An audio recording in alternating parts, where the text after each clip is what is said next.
Questions are emerging about where people will rebuild, especially when many were living on government-owned land. Squatting in Jamaica, the reality, the laws, and the numbers. Ladies and gentlemen, today I want to break down an issue that touches almost every parish in Jamaica. Squatting, the law surrounding it, and the shocking size of our informal settlement population. This is not just a legal topic. It is a story about land, housing, poverty, policy failure, and the future of national development. Now, let's start with the basics. What is squatting in Jamaican law? In the eyes of Jamaican law, squatting is the illegal occupation of land you do not own and do not have permission to use. Whether this is private land or government land, the act itself is considered trespass. This means the owner or the state has the legal right to evict the squatter at any given time of that land. But the story does not end there. Jamaica, like many Commonwealth countries, has a very important legal rule known as adverse possession. This rule recognizes that if someone lives on land long enough, openly and without challenge, the law may eventually protect their occupation, even to the point where they can claim ownership of that land that they must squat upon. There are two timelines that matters in Jamaica adverse possession law. For private land, we're saying it's 12 years. If you occupy private land continuously for 12 years openly without permission and the owner does nothing, the owner can eventually lose the right to remove you from that land. The law calls this extinguishing the owner's title. Government or crown land, it is 60 years.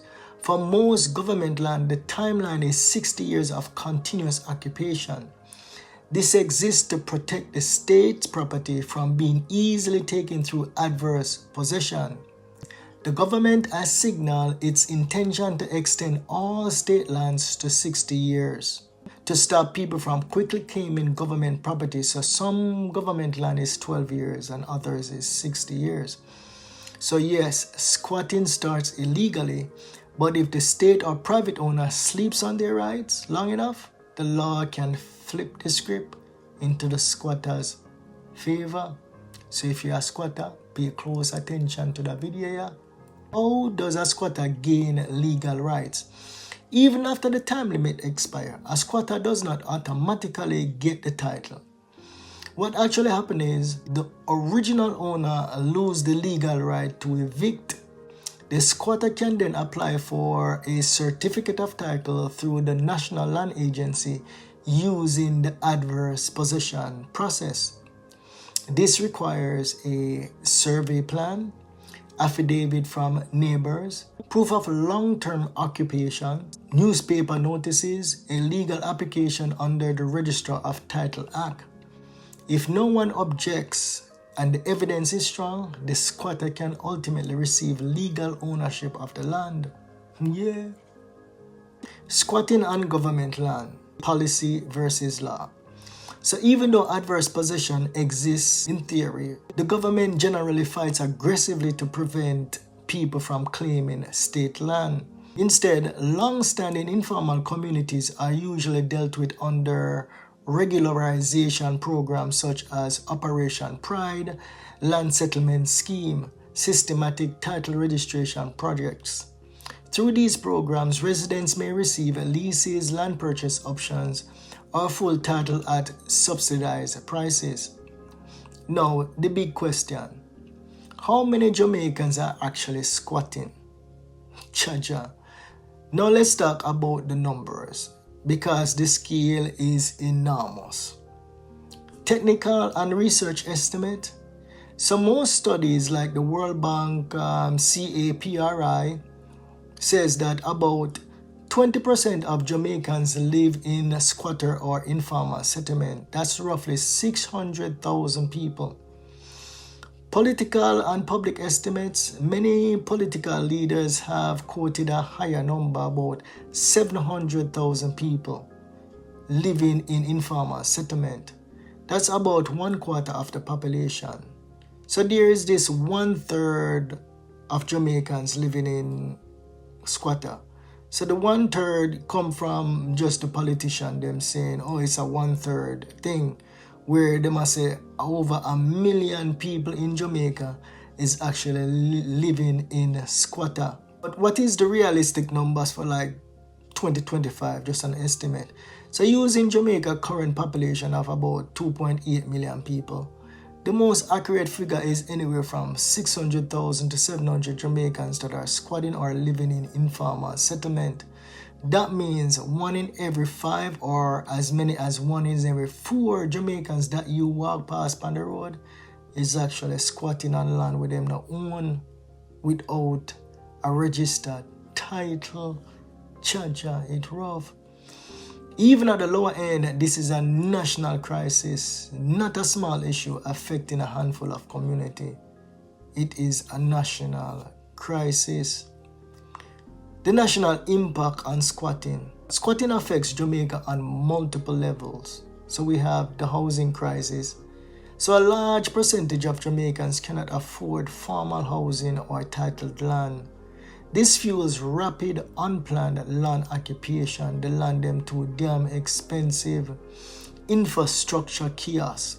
Informal settlement often lack water and sewage system, proper roads, garbage collection, emergency access routes. This put pressure on the government and contributes to public health hazard. Loss of economic value. Land without title cannot be used as collateral and cannot be easily sold or developed. Jamaica loses billions in economic potential because so much land is locked in informal use. So it's very difficult for the government to move anybody off of the land to do anything. Social tension. Landowners often feel powerless, and long-standing squatting community fear eviction. This creates ongoing conflict. What needs to happen next? Solving squatting. What does it require? It requires affordable housing solution, urban planning and infrastructure investment, fast-track the issuance of title, clear policy that balance human rights with property rights, community-based development solution. Jamaica must decide whether it wants a future where land ownership is accessible or one where people continue to build communities on land they do not legally own. Jah Jah, it's rough. We look what we tell our, but we need to start helping each other. Now, squatting in Jamaica is not just simple about people taking up land. It is deeply connected to historical inequality, housing shortages, poverty, politician delay, and the dream of owning a piece of the rock. Today, between 600 and 700,000 Jamaicans living in formal settlements. The legal system gives some of them pathways to ownership, especially through adverse possession, but the root cause remains a national housing crisis decades in the making. Understanding the laws is the first step. Understanding the people and the history behind the issue is the next step.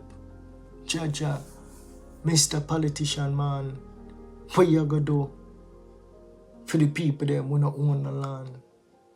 Jah Jah, it rough. Yeah, big old problem. Give me a yard boss TV. Yo, the original.